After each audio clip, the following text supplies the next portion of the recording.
식사 관리 하시면은요,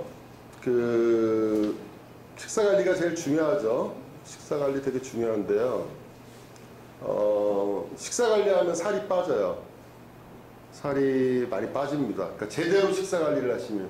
근데 식사 관리를 하신다 그러는데 살이 안 빠지시는 분은 뭔가 잘못된 식사 관리를 하시는 거예요. 그러니까 성공적이신 분들은 100% 다 살이 빠져요.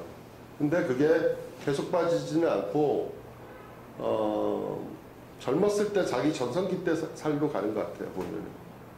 그래가지고 살이 빠질 때는요, 우리 몸이 저항을 해요. 저항을 해서 굉장히 피곤하고 지치고 힘들고 졸립고 나른하고 이런 증상들. 그러다가 계속 빠지진 않고 어느 순간에 딱 멈춰요. 그러고 나서는 몸 컨디션이 급속도로 좋아져요. 그리고 그때부터 몸 컨디션은 끝까지 유지가 돼요. 그러니까 항상 더 건강해졌구나 내가, 이런 거가 이제 그때부터 느껴지기 시작하고, 그걸 계속 유지하셔야 돼요.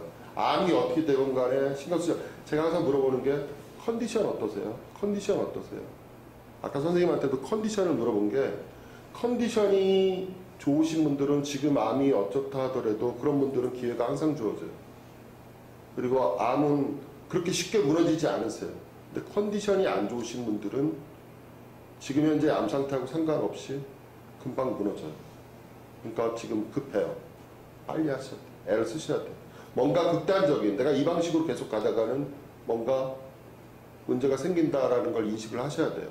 그렇기 때문에 내가 할 수 있는 뭔가의 노력을 급격한 변화를 주셔야 되는 거예요. 컨디션 정말 중요해요. 근데 초기에는 식사 관리하면 우리 몸이 기존에 익숙해져 있던 그런 것들 때문에 계속해서 끊임없이 저항하고 개겨요. 한마디로 말하면.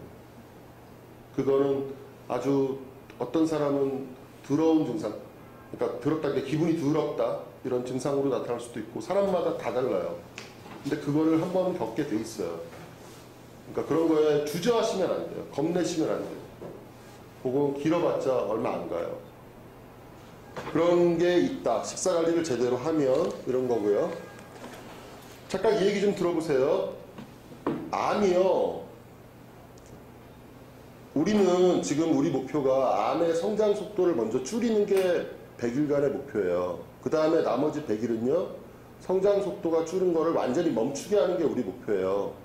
그 암의 성장 속도를 처음에 줄이려면 식사 관리 가지고요. 암의 성장 속도를 줄이는 거. 계속 잘 나가는 놈한테 브레이크를 한번 딱 거는 게 정말 힘들거든요. 암이라는 게 만만치가 않으니까요. 그걸 할 수 있는 방법은 딱 두 가지밖에 없어요. 정말이에요. 첫 번째는 항암 치료예요. 그리고 또 하나는 식사 관리인데요. 첫 번째 항암 치료는요. 그래서 제가 불을 끄라는 분들이 있어요. 어떤 분들한테는 지금 이 속도를 감당을 못하는 거예요. 내가 아무리 노력하더라도 이 암의 속도가 너무 빨라가지고요. 특히 담낭암, 그래서 처음에 선생님들이 아까 황달이 시작되신 것 같아요. 그죠? 근데 심했어요. 그죠? 입원 당시에는 저기 근신에는 몰랐는데 아프고 저기에서 입원하려고 병원에 가니까 황달기가 좀 있다. 그전에는 몰랐어요. 아마 진작에 시작되셨을 거예요. 근데 이런, 제가 항암에 대해서 좋아하는 건 아닌데요. 이렇게 진단받고, 특히 간담체라고요. 담낭암, 췌장암, 간암 이런 분들이 진단받고, 아까 대장암 같은 경우도 6개월 만에 돌아가셨다 그랬잖아요. 그분 아마 간에 전이 돼서 그렇게 돌아가셨을 거예요. 대장암만 가지고 6개월 안에 죽진 않아요. 근데 보통 간에 전이 돼서 그렇게 돌아가시는데, 이분들이 내가 노력을 하기에는 시간이 너무 없어요. 막 진단받고 빠르신 분들은 한 2달 만에 돌아가세요. 그런 분들은 빨리 불을 꺼줘야 돼요. 그때 제일 효과적인 게 항암이에요. 근데 항암은 다들 아시다시피 계속 받을 수는 없는 거죠. 그래서 우리 전립선암은 감사한 거예요. 항암으로 시작 안 해도 되기 때문에. 호르몬 치료라든지 이런 시간이 주어지기 때문에 여유가 있어요. 호르몬도 물론 항암에 비할 건 아니지만 몸을 좋게 하진 않거든요. 나쁜 호르몬이거든요. 말하자면 우리 유전자가 잘 익숙하지 않은 호르몬들이에요. 그래가지고 이 호르몬을 뚫고 오는 놈들은 진짜 강한 놈들이에요. 그래서 승부를 호르몬 치료 받을 때 끝을 내버려야 돼요. 호르몬 치료를 이겨내고 다시 살아나는 놈들은 예전에 내가 처음 걸렸던 전립선암에 비해서 훨씬 강력한 놈들이에요. 그 때문에 진짜 힘들어요. 그런 분들은 지금은 요 정도만 해도 다 이겨낼 수 있어요, 솔직히.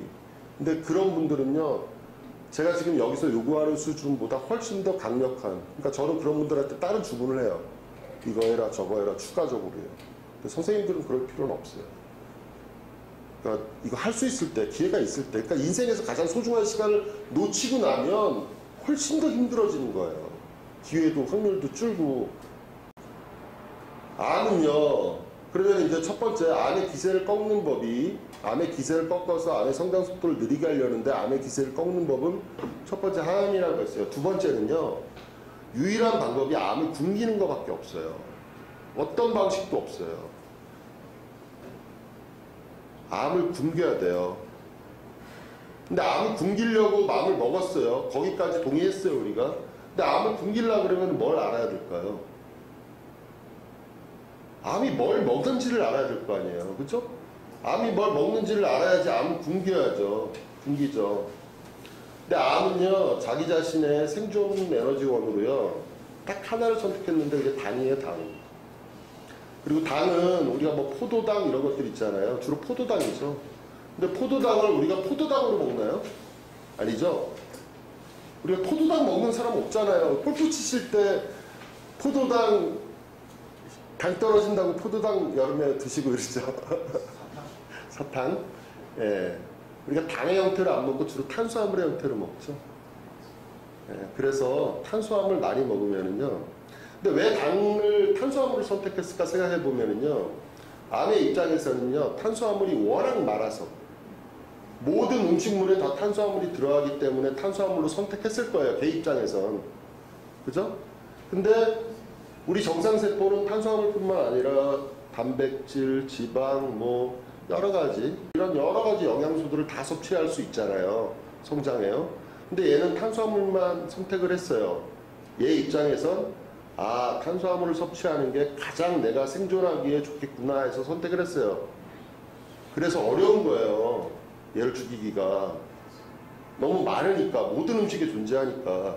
근데 거꾸로 우리 입장에서는 아, 얘가 탄수화물만 먹으니까 그래도 이거를 약점으로 삼아보자 이렇게 하는 거예요. 마음을 먹는 거예요. 그래서 절대로 타협하면 안 되는 게요. 탄수화물에 대해서는 타협하시면 안 돼요. 반찬 암 환자분들 다 너무나 많은 유튜브 암 관련 콘텐츠 90%가 그런 것들이던데 다 소용없어요. 탄수화물이 제일 중요해요. 나머지 모든 거를 다 포기하더라도 탄수화물만 잘하면은요 성공할 수 있어요. 대신 탄수화물에 대해서는 타협하시면 안 돼요. 다른 거 뭐 소금도 안 먹어, 설탕도 안 먹어, 뭐도 안 해, 암에 좋다라는 거 안 해. 맛은 진짜 없어. 외식도 안 해, 뭐도 안 해. 대신 집에서 밥은 물 말아서 먹어. 그럼 끝나는 거예요. 탄수화물에다 목숨을 거셔야 돼요. 6개월간. 그거는 타협하시면 안 돼요. 근데 여기서 말씀드리는 탄수화물이 감사하게도 어떤 탄수화물이냐면요. 탄수화물이 최소 50%, 60% 이상 들어간 탄수화물 비율이 높은, 왜냐하면 채소 같은 데도 탄수화물이 많아요. 20%, 30% 뭐 이렇게 다들 들어가 있거든요. 거의 모든 음식에 탄수화물이 들어가 있는데 제가 지금 드리는 우리가 그것까지 통제할 수는 없어요.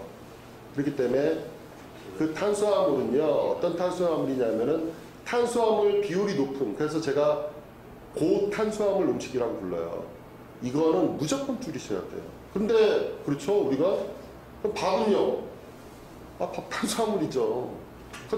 그럼 밥도 줄여요? 이런단 말이에요. 아, 그럼 당연히 밥을 줄여야죠. 밥을 제일 먼저 줄이셔야 돼요. 밥을 안 줄이면은요 승부가 안 나요. 밥을 많이 드시면. 밥부터 줄이세요. 오늘 다른 거 지금 집에 가시더라도요 상관없어요. 밥만 줄이시면은요 거기서 50% 먹고 들어가는 거예요. 뭐 어떤 소금이 좋네, 뭐 설탕은 뭘로 먹어요, 이런 거 다 소용 없습니다. 밥을 줄이세요. 탄수화물 줄이세요. 거기서 승부를 거셔야 돼요. 6개월간. 그럼 밥을 안 먹을 수는 없잖아요. 섞어놓고 밥을 반으로 줄이세요. 무조건. 지금 드시는 밥을요, 반으로 줄이시고요.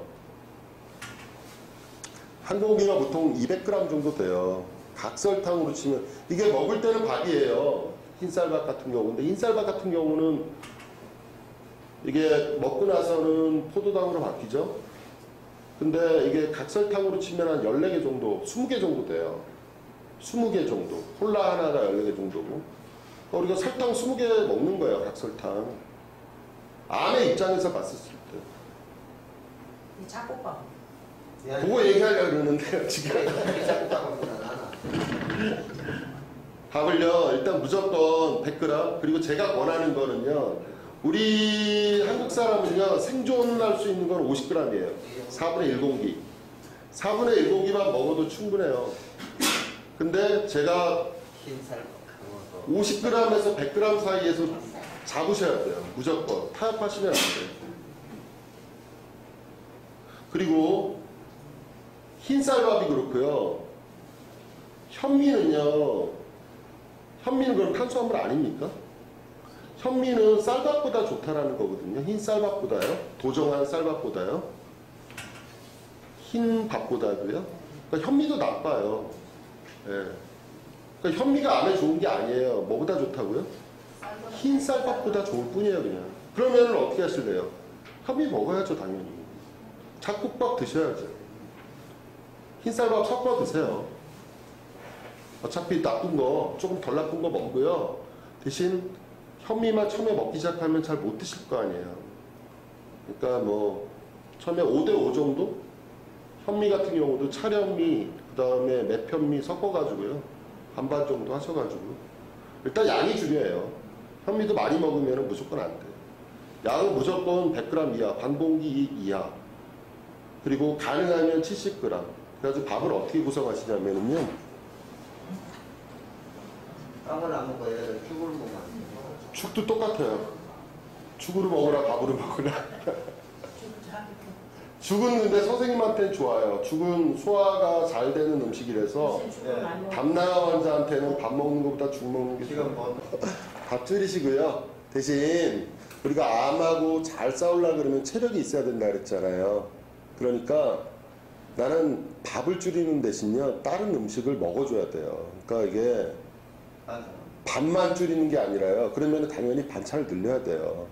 그래가지고 이렇게 하시면 돼요. 보통 제가 그래가지고 그 조언 드리는 게, 우리가 반찬들 있지 않습니까? 밥 있잖아요. 옛날에는 저 같은 경우도 그런데 이제 맛있는 반찬, 밥 한 공기, 밥 한 숟가락 먹으면 반찬 한두 개 먹고 보통 이렇게 드시잖아요. 근데 그러지 마시고, 제가 조언 드리는 거는 밥 먹고 나서 반찬은 무조건 5개 이상 해가지고 다 먹어라, 하나씩. 한 번씩 이렇게 다 밥 한 번 먹을 때마다 이렇게 해서 반찬 양은 늘려라. 이렇게 조언을 드려요. 그리고 반찬은요, 맛없게 하면은 그게 반찬입니까? 반찬 아니지 않습니까? 그러니까 뭐 무염식을 한다 이런 거 하지 마세요. 그거 큰 의미가 없어요. 실제로 되게 사소한 거예요. 요양 같은 데서는 그렇게 할 수 있어요.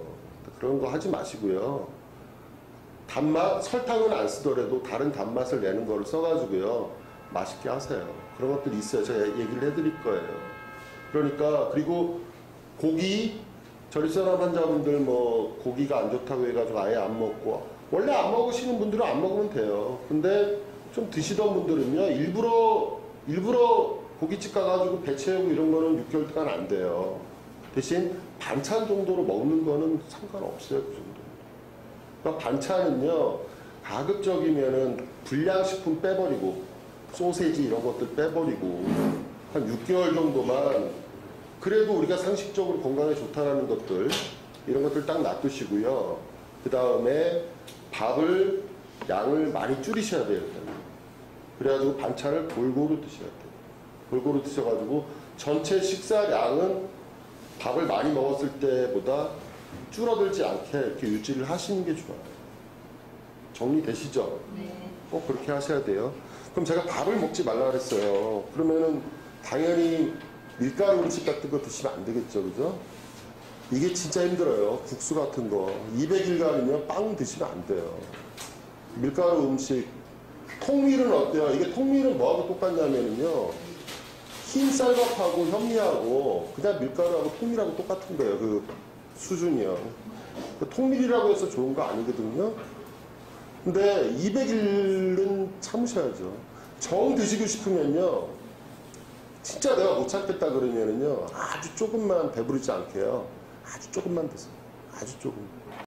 저는 제가 이걸 할 때 이거 여러분들이 100% 할 거라고 생각하지 않아요. 저는 100을 얘기하는 대신 80%, 70%라도 따라오세요. 그래가지고 부족하다 싶으면 80% 올리는 거고, 그리고 조금 더 부족하면은 열을 더 하시면 되는 거고, 110일에 혁명하시면 되는 거고요. 근데 큰 원칙을 깨지만 않으면 돼요. 내가 너무 강박관념이 있어가지고 오늘 여태까지 50일간 되게 열심히 하다가 오늘 국수를 먹었어. 내가 너무 자책감이 심해가지고 나 이거 안 할 거야. 이러시면 안 된다는 거죠. 이번 학력고사 포기할 거 아니잖아요. 해야 돼. 이거 우리 몸이잖아요. 그러니까 큰 원칙을 지금 말씀드리는 거고요. 여기서 스스로 제가 절대 타협하면 안 된다라는 거는 타협하시지 마세요. 그런데도 정말 힘들 때는 자기 자신을 잠깐 속이세요. 그냥. 그리고 계속 밀어붙이셔야 돼요. 밀어붙여야 돼요. 이거 하셔야 돼요. 밀가루 음식 200간 끊어야 돼요. 예, 그 다음이요. 그 반찬이요. 반찬 뭘 먹을까 고민들 많으신데요. 두부, 콩, 나물, 채소, 버섯류, 해조류, 생선, 어패류 뭐 이런 것들 그냥 우리가 건강에 좋다라는 거 일반적으로 알고 있는 거 가공식품 같은 거만 이렇게 쭉 빼더라도요. 실제로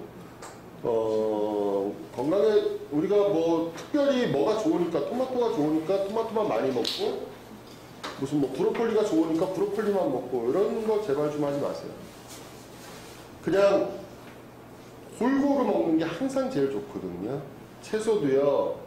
어떤 한 특정 채소, 특히 전립선 환자분들 뭐 토마토 너무 많잖아요.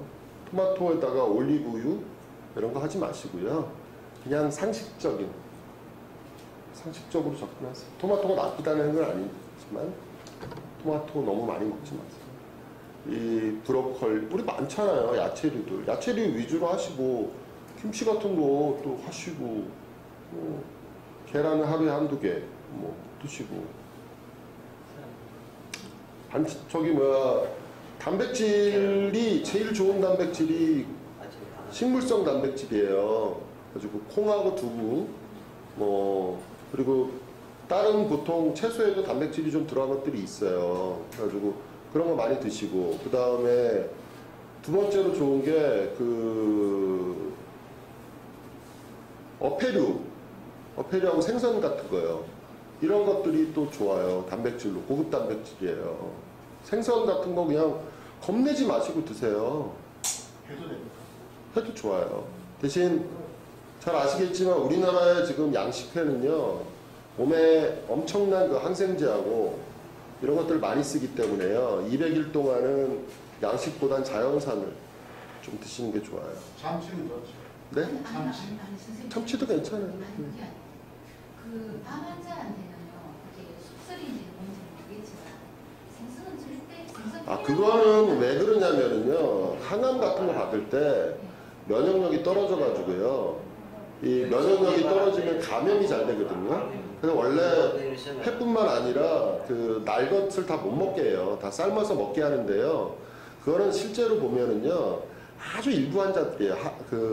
실제로 무균실에 있어야 될 정도 병원에 입원하셔서 관리받아 하실 그런 분들이에요. 그런 분들은 우리 선생님 같으신 분들을 얘기하는 거 아니에요. 상관없어요. 그러니까 소장 박정희는 찍어 보세요. 상관없어요. 대신 그거 제가 얘기하겠지만은 그쵸. 저번에 공부하셔가지고 이제 아시는 거예요. 고용식 농구를 해가지고 아무거나 안 먹어요. 그럼 뭐 무슨 답으로 삽니까? 안 걸린 것도 서러워 죽겠는데 먹는 낙도 없어져 버리면 그런 거는요 정말 사소해요. 실제로 중요하지가 않아요. 나중에 보면은요 성공하신 분하고 안 성공하신 분하고 이렇게 했었을 때 그게 무염식을 했냐 안 했냐로 결정 날 것 같으세요? 아닙니다. 그런 아무 의미 없어요. 실제로요. 물론 그렇게 하는 게 좋겠죠. 그렇지만 또 어떤 의견도 많냐면 좋은 소금을 많이 먹어야지만 암을 이겨낼 수 있다 이런 분들도 많거든요. 그러니까 진짜 안 좋은 게 뭐냐면 정제염이 안 좋은 거예요. 화학적인 소금. 그런 거는 거의 독약에 가까워요, 실제로요. 근데 그래서 먹지 말라는 건데, 그래서 웬만하면 외식을 좀 삼가하는 게 좋은 게 뭐냐면 집에서 일부러 그걸 먹진 않아요. 주로 우리가 바깥에서 밥 먹을 때 어쩔 수 없이 먹게 되는 경우가 많은 거거든요. 그래서 외식을 가급적이면은 200일 동안에 좀 삼가하고 음식을 좀 가려야 될 필요가 있는 거예요. 그건 좀 조절을 하셔야 돼요. 그리고 이제 두 번째로 좋은 게 아까 어패류 생선이고요. 그다음 세 번째로 좋은 게, 세 번째부터는 좀 나쁜 쪽에 속하죠. 그러니까 하얀 살코기, 그 닭고기라든지 오리고기 이런 것들이 좀 좋고요. 그 다음에 소고기, 돼지고기, 뭐 염소고기, 개고기 이런 빨간색 고기가 영양학적으로는 제일 하급 단백질이에요. 예, 그러니까 이런 것들은 가급적이면은 내가 단백질이 부족하다 싶을 때는 그 위에서부터 출발하셔가지고. 근데 우리가 고기를 단백질 보충하려고 먹나요? 맛으로 먹죠? 그러니까 일부러 한 200일 동안은 고깃집 가가지고요, 고기만 가지고 배 채우시면 안 돼요. 그러니까 고기는 항상 일부러 찾아 먹으면 안 돼요. 대신 피할 필요도 없어요. 대신 배부르게 먹으면 안 돼요. 그러니까 반찬 정도로 집에서 먹는 거는 언제든지 편하게 드시고요. 그리고 바깥에 나가서 어쩔 수 없이 고기를 먹어야 되는 상황이 있다. 그러면 배를 채우시면 안 돼요. 무슨 말씀인지 아시겠죠? 그 정도가. 네. 닭백숙부터는 이제 안 해. 닭백숙도 마찬가지예요. 그러면 육류 중에서 뭐 좋은 육류는 없다고 보시면 돼요. 아, 육류는 맞아요. 선생님 같은 경우 특히 그래요. 육류는 담낭이 하는 일이 지방 담즙을 예. 하잖아요. 그러니까 이건 담낭을 쉬게 해줘야 되는데 고기를 많이 먹으면 그 안에 지방이 많기 때문에요, 담낭이 쉬지를 못해요. 그러니까 선생님 같은 경우는 절대로 과식하시면 안 돼요. 특히 고기 같은 거 많이 드시면 안 돼요. 육고기는 절대 피해야 되겠네. 절대로라는 말은 못해요. 그럼 무슨 낙으로 삽니까? 왜 그러냐면 제가 좀 젊을 때부터 닭을 갖다가 굉장히 많이 먹거든요. 선생님, 그렇게 많이 먹으셔서 지금 이제 고생하시는 거예요. 다른 사람들은 이미. 그때대로 지금 내가 물어본다 아닙니까? 그리고 저기 인터넷에서 당질 지수라고요, 한번 검색을 하셔야 돼요. 그래가지고 당질 지수가 뭐냐면은 당을 끌어올리는, 내가 먹었을 때 당이 쭉 올라가는 그런 음식의 수치를 나타낸 거거든요. 그러니까 가급적이면 당질 지수가 낮은 음식으로 반찬들을 만드시면 돼요. 그리고 저희 홈페이지, 오기남 차가워서 홈페이지 가면은 제가 저희 요양원, 가평에 있는 요양원에서 지금 현재 환자분들이 드시는 음식을 계속 올려놔요. 어떤 거 드신다. 물론 거기에 보면은 원칙하고 좀 어긋나는 것도 있어요. 왜냐면은 별미 형태로, 입맛을 잃은 분들이 많아서 별미 형태로 만든 것도 있거든요. 그러니까 참고 정도 하시고, 음식 만드는 법도, 조리법도 올려놓으니까 참고를 하세요. 제일 밑에, 그 다음에 밀가루 음식 다음에 이제 먹으면 안 되는 거예요. 200일간. 라면, 이게 다 밀가루 음식이에요. 국수, 칼국수, 수제비 나오네요. 수제비. 떡, 꿀 절대 안 됩니다. 이거 조청. 이거 실수 많이 하세요. 예, 당면, 감자, 고구마 이거 반찬으로는 괜찮은데 삶거나 구워서 드시면 큰일 납니다. 이거. 밤, 묵, 도토리묵 마찬가지예요. 이런 것들 다. 우뭇가사리, 한첨 이것 빼고는요, 묵은 절대 안 돼요. 빵, 옥수수 마찬가지고요. 외워 두셔야 돼요. 이 정도는. 과자, 아이스크림, 사탕, 껌, 음료수 이거는 뭐 제가 얘기 안 해도 아시겠죠? 불량식품들 드시지 마시고요. 과일은 되게 좋은 식품이에요. 식품으로 치면 완전 식품에 가까운데요. 이게 왜 완전 식품에 가깝냐면요, 과일은 소화 요소를 같이 갖고 있어요. 소화가 잘 안 되시는 분들이 과일을 먹으면은 소화에 대한 부담 없이 이게 다 돼요. 근데 문제가 뭐냐면은 소화 요소가 들어있다라는 거는 음식물을 잘 썩게 하는 거거든요. 잘 썩어요, 이게. 그러니까 다른 음식물하고 과일하고 붙으면 썩어버려요. 그러면은 과일을 식후에 먹으면 어떤 현상이 발생하냐면요, 내가 음식물에 지금 소장, 위하고 소장의 음식물이 이게 다 빠져나가려고 그러면은 최소 6시간 정도는 걸리거든요. 근데 우리가 보통 과일을 언제 먹죠? 식후에 먹죠. 식후에 먹으면은 과일이 들어가는 순간 얘가 다 상해버려요. 그리고 내 위나 소장 자체가 음식물 쓰레기장이 돼버려요. 과일을 먹으면은. 그리고 우리 뇌가 되게 헷갈려요. 방법을 잘 못 찾아요. 어떻게 할지. 그러니까 식후에 먹는 과일은 독이다. 아셨죠? 식전에 드세요. 식전에 어느 정도 드시냐면요. 오늘 먹는 과일 다 합쳐가지고 사과 한 개. 그 이상 드시면 안 돼요. 과일은요. 과일은 그러니까 딱 그냥 쉽게 정리하세요. 식전에 먹는다, 조금 먹는다. 식후에 먹으면 독이다. 그리고 식후에 먹으면 혈당을 바로 올려줘요. 그러니까 우리가 지금 조심해야 될 게 탄수화물이고, 탄수화물을 조심하는 이유는 혈당 때문이죠. 당 때문이죠. 당을 많이 먹으면 혈당이 쭉 올라가죠. 이 혈당이 올라갈 때 암이 가장 쉽게 클 때거든요. 그러니까 우리 그걸 무조건 막아줘야 돼요. 지금 그 싸움하고 있는 거예요, 결국에. 식후 30분에서 1시간 사이에 암이 제일 많이 성장을 하거든요. 이때 다 먹고 커요. 그러니까 암이 조금이라도 있으신 분들은 이거를 막을 수는 없어요. 어쩔 수 없어요. 인간이기 때문에. 근데 최소화 시켜주는 게 지금 우리가 다 하는 식이요법의 기본이에요. 이게 원칙이에요. 그래서 탄수화물 먹지 말자. 근데 식후에 과일을 딱 먹으면 당 바로 올라가죠. 그러니까 절대 안 돼요. 식전에요. 식전에 먹으면 약이에요. 그러니까 소화도 잘 되고 되게 좋으니까 식전에요. 조금만 드세요. 하루에 내가 다 먹는 거 합쳐가지고 사과 한 개를 넘어가면 안 돼요. 알겠죠? 네, 꼭 그렇게 하시고요.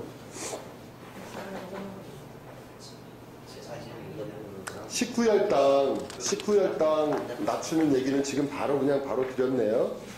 그거 하시고요. 근데 이게 너무 복잡해요, 사실요. 제가 설명하기도 복잡하고 나중에 따르기도 복잡한데요. 가장 간단한 방법이 뭐냐면요. 이렇게 하세요. 무조건 식후혈당 이런 거 생각하지 마시고요. 식이섬유가 정말 좋거든요. 근데 식이섬유를 먹는 방법은 그냥 채소 많이 먹는 게 제일 좋아요. 채소, 버섯 이런 것들이 보통 우리가 샤브샤브 먹을 때 들어가는 것들이 가장 식이섬유가 많아요. 그러니까 이렇게 하세요. 꼭 복잡하게 뭐 당질 지수, 뭐 조리는 짧고 간단하게 이런 거 하지 마시고요. 식사 전에요. 반드시 이렇게 조그만 그 접시에다가 야채를 조금이라도 따로 놓으세요. 그 오이도 좋고 우리 평소에 먹는 거 쌈채소도 좋고 파프리카도 좋고 뭐도 좋고. 처음에는 우리가 안 먹던 버릇 때문에 많이 못 드실 거예요. 그러니까 한 접시를요. 내가 식전에 무조건 야채 샐러드를 먹겠다 이렇게 들어가는 거예요. 쌈야채를 먹겠다. 이거 다 먹고 하세요. 무조건. 힘들면은요. 아주 조금이라도 상관없어요. 근데 무조건 먹고 시작하세요. 그리고 식사 시작하세요. 야채를 그냥 드셔도 되고 쌈장에 해 드셔도 되고 발사믹 식초에 쓰셔도 되고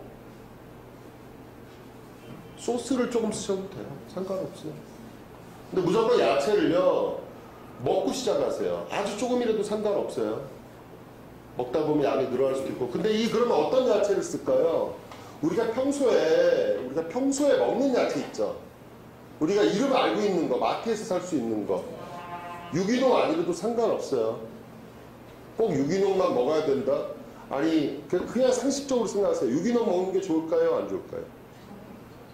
좋겠죠.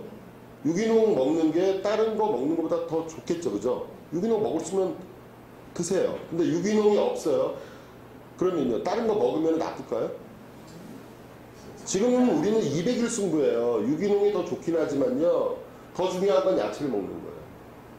그러니까 유기농은요. 솔직히 큰 영향 안 줘요. 유기농을 먹는 게 나쁜 게 아니라 유기농을 먹으면 더 좋지만 실제로 이 큰 싸움에서는 더 중요한 건 야채를 지금 먹는 게 더 중요해요. 유기농보다도. 그러니까 유기농이 아니더라도요. 그렇게 하세요. 깨끗하게 씻고 식초물에 씻고 이렇게 하셔가지고요. 농약 잘 하시고 그래가지고 아주 작은 접시라도 좋으니까 굳이 많이 안 나더라도 좋으니까 무조건 우리가 평소에 먹는 거 아주 약성이 강하지 않은 것들을 평소에 먹죠. 우리가 반찬으로 먹는 거, 쌈야채로 먹는 거 이런 것들 몇 개 이렇게 놓고 요거 참 여유 있게 꼭꼭 씹어가지고요. 원래 식이섬유는 소화가 잘 안 되거든요. 항상 꼭꼭 씹어가지고 요거를 먹고 출발을 하세요. 식사를요. 그러면은 부담을 안 가져도 돼요. 그러면은 무형식 할 필요 없고 맛있게 하셔도 돼요. 상관없어요. 소금은 정말 잘 보고 먹어야 돼요. 이게 뭐 이렇게 만들어지는 거예요? 요가 보통 어떻게 만드냐면은 천일염을 베이스로 해가지고요. 그걸 가지고 어떤 데서는 천일염을 베이스로 해서 죽염을 만들고 어떤 데서는 천일염을 베이스로 해가지고 다른 거를 만들고 이런 식이거든요. 아마 그럴 텐데 그런 것들은 나쁘지 않을 텐데 천일염을 베이스로 한 거면 나쁘지 않아요. 그러니까 제일 안 좋은 거는요. 소금이 NaCl 아닙니까? 그렇게 화학적으로 만들어진 그런 거는 절대로 드시면 안 돼요. 그러니까 정제염이라고 보통 부르죠. 그러니까 정제염은 안 되고요. 천일염이면은 소금을 많이 쓰는 게 좋다는 게 아니라요. 그러니까 천일염을 많이 먹으면 암에 좋다는 게 아니라 소금을 조금 써도 된다. 쓰는 게 좋다. 대신 꼭 천일염을 써라. 정제염은 절대로 안 된다. 이 개념으로 접근을 하셔야 돼요. 그러니까 소금은 가급적 적게 쓰는데 안 쓸 필요는 없다. 그리고 정제염은 안 된다. 천일염을 쓴다. 그럼 좀 비싼 천일염 쓰시면 돼요. 식용유도 마찬가지예요. 식용유도 안 쓰시는 분들이 너무 많아요. 그리고 식용유가 실제로 안 좋아요.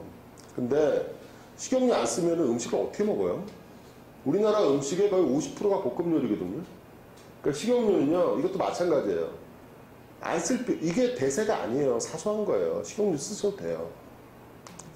식용유를 대신 조금 쓰세요. 조금 쓰는 거니까 좋은 거 쓰시면 돼요. 비싼 거 사시면 돼요, 그냥. 포도씨유, 올리브유, 이런 것도. 그래가지고 대신 식용유 이렇게 해서 부어서 쓰시잖아요. 그죠? 그러지 마시고, 이게 스프레이통 있잖아요. 그거 사셨어요? 예, 저렇게 하셔야 돼요. 6월 달에 저한테 얘기 듣고 지금 이런 게 중요해요. 그러면은 우리가 은근히 예전에 식용유를 엄청 썼구나를 아시게 돼요. 조금만 가지고도 음식이 다 조리가 되거든요. 그러니까 꼭 그렇게 하세요. 네. 샐러드 하실 때 기름 부어서 하지 마시고요. 쌈장에 그냥 찍어 먹든지 아니면은 발사믹이 저는 좀 제일 만만하고 아니면은 요즘 소스 나온 것 중에서 해가지고 드레싱 만들어서 네, 상관없어요. 식전에 드시는 거니까. 올리브유를 쓰지는 마세요. 네, 그거는 좀 안 좋은 것 같아요. 그러니까 식용유가 좋은 게 아니라 식용유를 어차피 음식을 만들 때 필수 불가결해요, 사실. 그러니까 우리는 좋은 거를 조금 쓰기 위해서 스프레이에다 넣어서 찍찍 뿌려가면서 조금 쓴다. 이 정도로 정리하면 되겠네요. 식용유는요. 네, 그리고 식후에 견과류요. 꼭 좀 챙겨 드세요. 견과류도 완전 식품이라고 하는데 이것도 다 지방이에요. 물론 지방도 포화지방산, 불포화지방산 얘기 많이 들으셨을 텐데 절대로 많이 먹는 거엔 장사가 없어요. 그래서 절대 많이 드시면 안 돼요. 선생님도 마찬가지고요. 견과류를 식후에 먹어야 되나요? 식후에 좋아요. 식후에 좋아요. 네. 생각 없이 먹는 견과류도요, 절대 많이 드시면 안 돼요. 아까 이거하고 똑같아요. 과일하고 똑같아요. 아까 과일은 많이 드시면 안 되고, 식전에 먹으면 좋고, 식후에 먹으면 나쁘다. 견과류는 거꾸로예요. 견과류를 많이 먹으면 안 되고, 대신 이건 식후에 먹는 거예요. 네. 식후에 조금만 드시면 돼요. 이게 또 많이 드실 필요 없어요. 건포도 이런 거 빼고 진짜 견과류. 우리 하루 견과 정도? 그거를 하루 견과 1개 내지 2개를 하루에 먹으면 돼요. 이렇게 나온 거 있죠? 하루에 먹는 거. 그 건포도 빼버리고. 거기 호두, 마카다미아, 아몬드 여러 가지 있지 않습니까? 견과류를요. 요거를 1개 내지 2개 정도를 하루에 다 드셔도 돼요. 2개까지 먹어도 돼요. 그 정도 분량이. 대신 좋다고 해서 많이 먹으면 무조건 안 돼요. 되게 위험해요. 전립선암도 그렇고 담낭암도 그렇고 안 좋아요. 우리가 음식을 먹고요. 견과류를 먹는 이유가 여러 가지 있지만 그 중에 목표가 하나가 뭐냐면 식후 혈당을 떨어뜨리는 건데요. 음식 먹고 나서 30분 있다 올라가기 시작하거든요. 그러니까 요 사이에 먹어주면 좋은 거예요. 네네. 이걸 똑같이 먹어도 조금 덜 떨어뜨려요. 견과류가. 그리고 영양 보충 차원에서. 네네.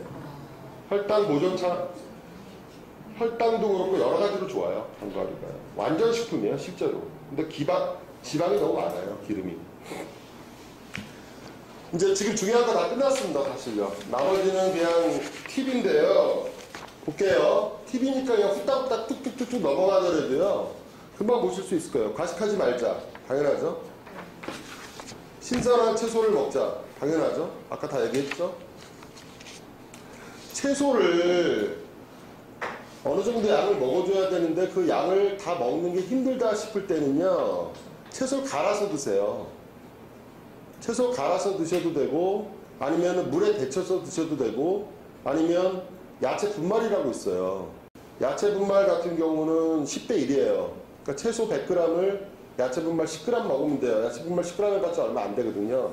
그러니까 어떤 방식으로든지 야채, 식이섬유는 그러니까 마음 놓고 편하게 많이 먹어도 되는 거는 식이섬유밖에 없어요. 솔직히 200일 동안에. 근데 맛이 없죠.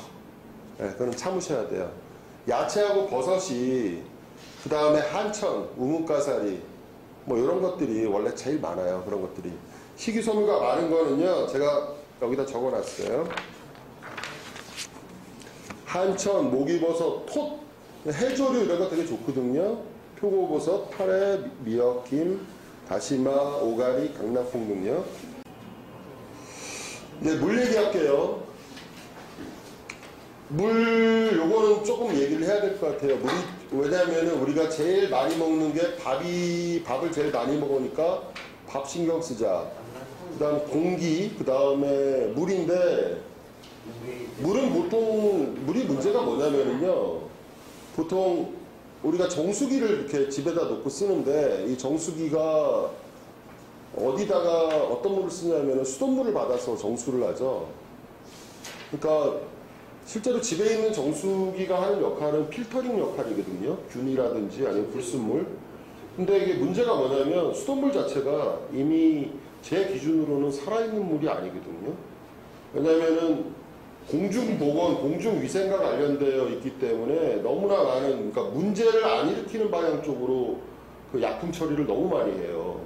그렇기 때문에 뭐 당연히 불소 처리서부터 엄청난 그 상수도 관리를 할 때 엄청난 약품을 집어넣고 일단 그리고 나서 이게 또 문제가 뭐냐면 그 상수도관 자체가 저번에 얼마 전에도 TV에 나왔는데 상수도관이 너무 녹들이 많이 쓸어 있어요. 특히 아파트 같은 경우 아파트 간 들어오고 이러면서 수돗물 자체가 그러니까 수돗물을 요즘 직접 드시는 분은 없는데 수돗물 자체가 제가 보기에는 암 환자분들이 드시기에는 좀 부적합한 그런 물이에요. 그러면은 수돗물을 정수한 물도 수돗물을 필터링했을 뿐이지 그 물 자체를 살아있다라고 얘기하기는 좀 힘든 것 같아요. 그래서 최소 200일 정도는요 그냥 생수 쓰세요. 생수. 정수기 물 말고요. 생수 쓰시고 우리가 먹는 물과 그 다음에 음식 밥할 때 쓰는 물, 반찬할 때 쓰는 물은 가급적 한 200일 정도 그 생수, 뭐 여기 아이시스, 뭐 삼다수 어떤 생수건 좋아요. 그러니까 그렇게 쓰시고요. 대신 수소수, 그 다음에 전해 환원수, 뭐 pH 8.0 정수기들 팔고 이러거든요. 요즘 수소수가 좀 많이 드시는데 솔직히 되게 사소한 겁니다. 그러니까 안 먹는 것보다는 조금 날 수 있는데요. 굳이 그 정도 비용을 들여서 사실 필요는 없어요. 굳이 사셨다면 그냥 사용하셔도 상관은 없어요. 그 고기를요, 아까 말씀드렸어요, 이건요. 고기를 일부러 찾아 먹지는 말자. 네. 고기가 왜냐하면 좋은 점도 있어요. 나쁜 점도 있고. 그러니까 체력이 딸리고 특히 저기 항암 맞으실 때만 좀 고기를 좀 챙겨 드세요. 항암 받을 때. 그건 어쩔 수가 없어요. 그리고 이거는 이제 모두에게 해당되겠네요. 우유, 유제품은 절대로 드시지 마세요. 200일 정도요. 우유 드시지 마시고요. 이게 여기에 제가 써놓은 거 말고도 이유가 되게 많아요. 우유에 대해서 절대로 먹으면 안 된다라는 연구들이 굉장히 많이 되어 있어요. 거꾸로 암 환자한테 우유가 좋다라는 연구도 엄청나게 많아요. 우리가 그분들의 논문을 다 읽고 먹을까 말까를 결정할 필요는 없겠죠. 그러니까 그리고 제 경험으로는 안 먹는 게 좋아요. 그러니까 왜냐하면 우리는 훌륭한 무가당 두유가 있으니까, 대체품이 있으니까. 꼭 무가당 두유는요, 이게 뼈를 굉장히 강하게 해줘요. 다른 거 외에도. 전립선암 같은 경우 제일 위험한 게, 항상 검사하실 때 뼈 스캔하는 이유가 뭐냐면은 얘가 뼈로 전이가 많이 돼요. 그래가지고 뼈도 전이 됐다고 해서 뼈암이 아니에요. 전립선암이지. 그러니까 뼈하고 친한 애들이에요. 그리고 유방암 이런 쪽 같은 경우도 치료를 받을수록 뼈가 약해져요. 골다공증 거의 먹고 들어가요. 점수를. 전립선암도 치료 계속 받다 보면은 뼈 쪽에 항상 긴장을 하셔야 돼요. 주의를 하셔야 되고. 근데 제가 보기에 가장 좋은 게 두 가지예요. 첫 번째는 무가당 두유하고요. 무가당 두유는 하루에 3개, 2개, 3개, 꼭 유기농 필요 없어요. 그리고 건강기능식품으로 구연산 칼슘이라고 있어요. 구연산 칼슘. 그거 꼭 좀 챙겨 드세요. 소금은 아까 잠깐만요. 네네. 소금은요, 아까 말씀드렸죠. 정제염 절대 안 되고, 천일염.